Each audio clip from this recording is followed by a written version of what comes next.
الحمدللہ والصلاة والسلام علی رسول اللہ وعلی آلہ وصحبہ وموالا۔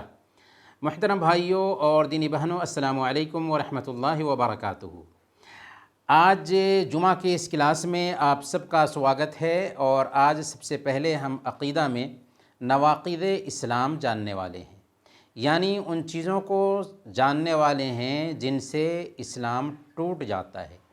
جیسے کچھ چیزیں ہیں جن سے وضو ٹوٹ جاتا ہے، ویسے ہی کچھ چیزیں ہیں جن سے اسلام بھی جاتا رہتا ہے، اسلام بھی ختم ہو جاتا ہے۔ اسلام نے تمام بندوں پر اسلام میں داخل ہونا اور اس پر جمے رہنا انواریہ ٹھہرایا ہے،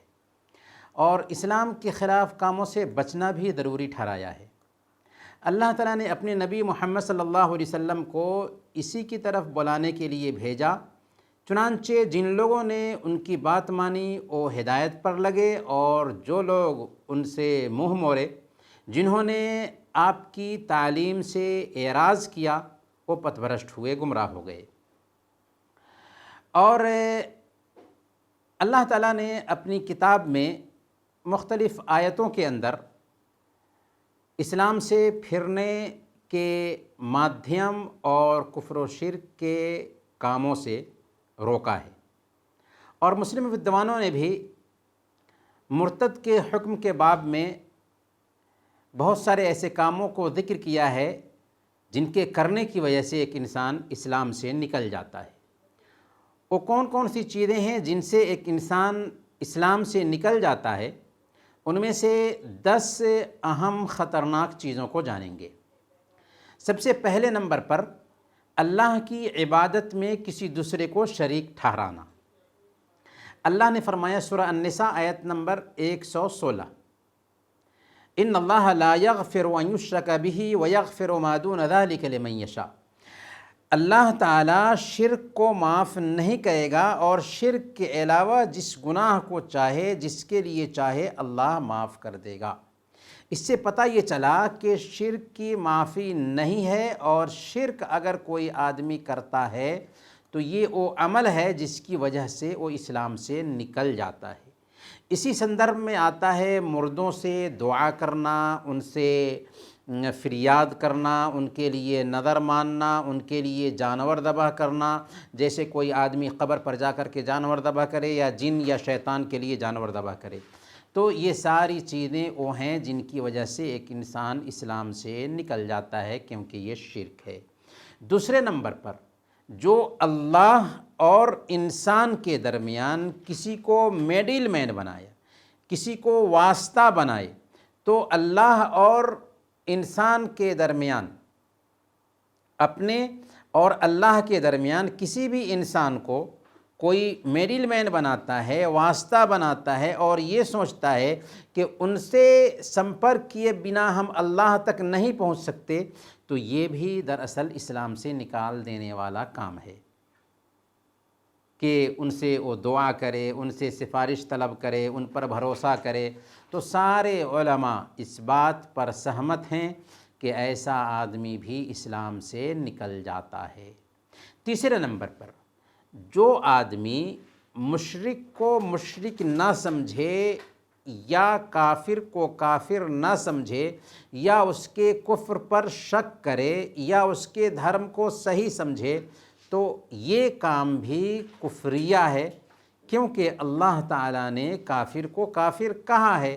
اور کافروں میں یہودی اور عیسائی بھی ہیں۔ اس لیے یہودیوں، عیسائیوں یا دوسرے جتنے بھی لوگ ہیں مسلمان کے علاوہ، اگر ان کو کوئی آدمی کافر نہیں سمجھتا ہے یا ان کے کفر پہ شک کرتا ہے، تو یہ عمل بھی اسلام سے نکال دینے والا ہوگا، کیونکہ سچا دین صرف اسلام ہے، اور اسلام کے علاوہ جس دین کو بھی لوگ فالو کرتے ہیں سب کے سب باطل ہیں، اور وہ سب کے سب کافر کے زمرے میں یا شرک کرنے والے کے زمرے میں آتے ہیں۔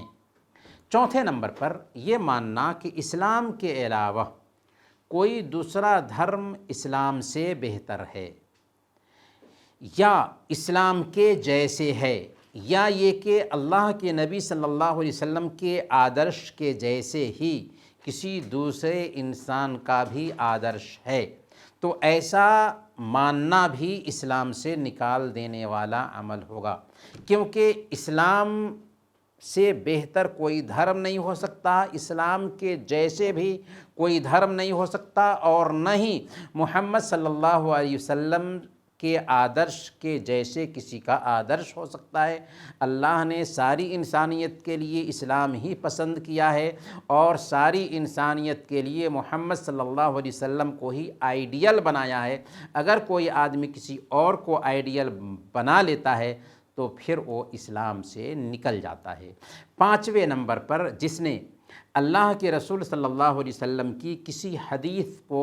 آپ کے کسی حکم کو ناپسند کیا، آپ نے کسی کام کا حکم دیا ہے، اس کو وہ ناپسند کرتا ہے، اگرچہ اس پر عمل کیوں نہ کر رہا ہو، تو یہ کام بھی اسلام سے نکال دینے والا ٹھہرتا ہے۔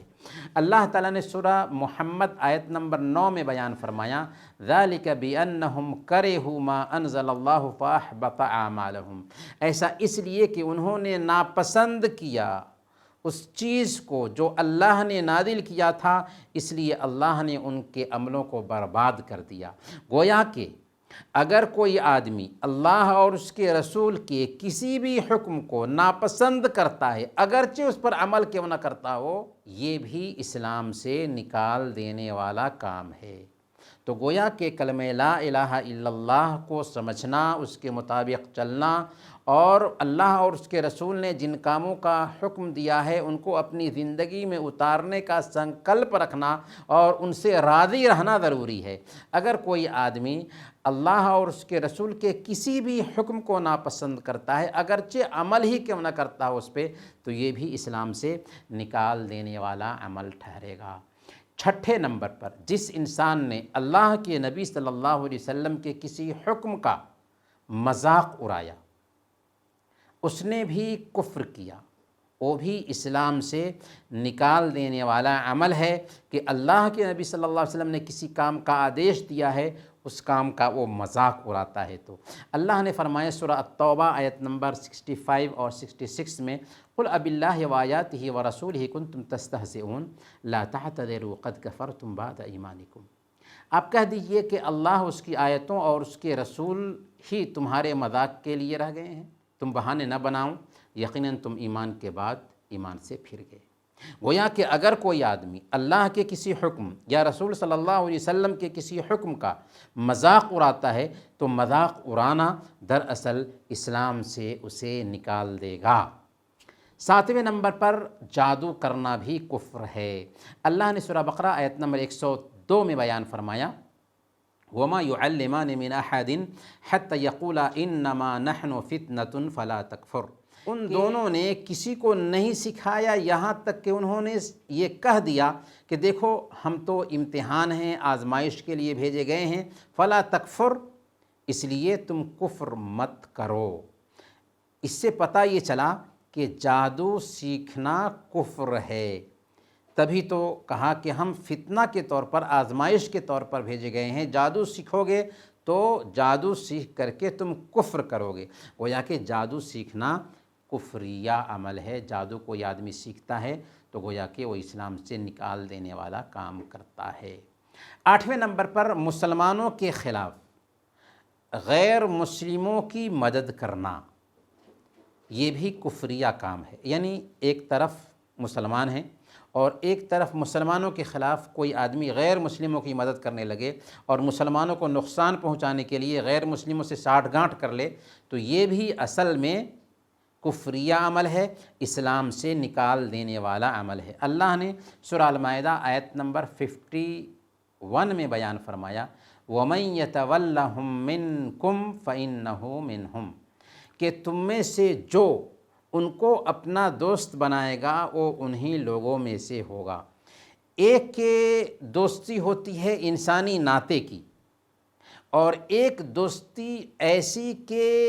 دلی دوستی اس طور پر ہو جائے کہ اس کے عقیدہ کو، اس کے فیتھ کو اور اس کے طریقہ کو ہم بہتر سمجھنے لگیں، اسلام نے اس سے ہمیں منع کیا ہے۔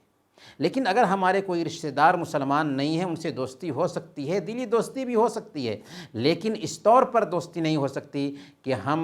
ان کے عقیدہ کو صحیح سمجھنے لگے، ان کی سوچ کو صحیح سمجھنے لگے، ان کے فیت کو صحیح سمجھنے لگے۔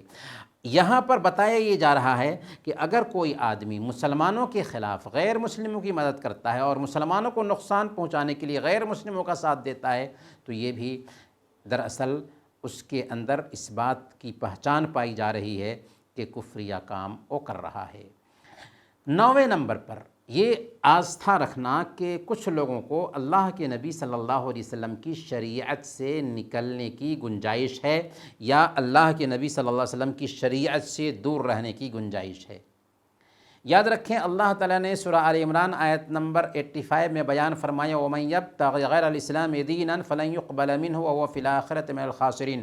جو کوئی اسلام کے علاوہ کسی اور دین کی کھوج کرے گا وہ اس سے قبول نہیں کیا جائے گا اور وہ آخرت میں گھاٹا اٹھانے والوں میں سے ہوگا۔ تو اس سے پتہ یہ چلا کہ کسی انسان کے لیے اس بات کی گنجائش نہیں پائی جاتی ہے کہ وہ اسلام سے الگ رہ کر کے کوئی کام کرے، اور پھر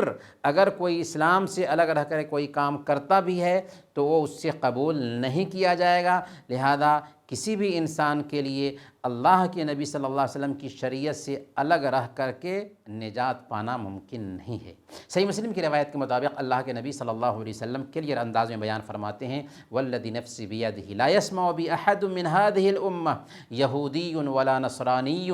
ثم يموت ولم يؤمن بالذی ارسلت به الا كان من اصحاب النار، قسم ہے اس ذات کی جس کے ہاتھ میں میری جان ہے، جو کوئی بھی اس امت کا چاہے وہ یہودی ہو یا عیسائی ہو میرے پیغام کے بارے میں سنتا ہے اور مجھ پر ایمان لائے بغیر مر جاتا ہے تو وہ نرک میں جائے گا، جہنم میں جائے گا۔ اس لیے اگر کوئی آدمی یہ سمجھتا ہے کہ اللہ کے نبی صلی اللہ علیہ وسلم کی شریعت سے الگ رہنے کی بھی کسی کے لیے گنجائش ہے تو یہ بھی اسلام سے نکال دینے والا عمل ہے۔ سب کے لیے ضروری ہے کہ اللہ کے نبی صلی اللہ علیہ وسلم کے آنے کے بعد آپ کی شریعت کی تابعداری کرے تاکہ وہ نجات پا سکے۔ 10ویں نمبر پر اللہ کے دین سے منہ پھیر لینا،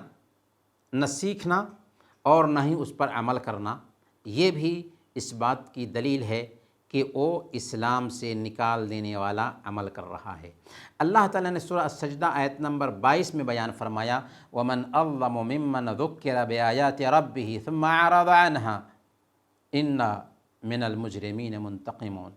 اس سے بڑھ کر ظالم اور کون ہو سکتا ہے جسے اللہ تعالیٰ کی آیتوں سے نصیحت کی گئی پھر بھی اس نے منہ پھیر لیا، یقین مانو کہ ہم گناہگاروں سے بدلہ لینے والے ہیں، ظالموں سے مجرموں سے بدلہ لینے والے ہیں۔ تو اس آیت کریمہ میں اللہ تعالیٰ نے اس بات کی طرف نشاندہی کی کہ اگر کوئی آدمی اسلام سے منہ پھیر لیتا ہے، اسلام کو سیکھتا نہیں ہے، اسلام پر عمل نہیں کرتا ہے، اگرچہ وہ مسلم گھرانے میں ہی کیوں نہ پیدا ہوا ہو، اپنا نام احمد محمد اور عبداللہ ہی کیوں نہ رکھتا ہو، لیکن اسلام کو سیکھتا نہیں، اسلام سے منہ پھیرے ہوا ہے، اسلام پر چلتا نہیں، تو یہ عمل دراصل اس کو اسلام سے نکال دینے والا ہے، کیونکہ Islam is by choice not by chance. Islam اپنانے کا نام ہوتا ہے، چانس سے کوئی آدمی اتفاقی طور پر کوئی آدمی مسلمان نہیں ہوتا۔ تو یہ 10 کام ہیں جو ایک انسان کو اسلام سے نکال دیتے ہیں۔ اس کا مطلب یہ نہیں ہے کہ ہم دوسروں کو اسلام سے نکالنے کے چکر میں لگیں گے، لیکن یہ وہ چیزیں ہیں جن کو ہم جانیں گے تاکہ ہم اپنے ایمان کی حفاظت کر سکیں۔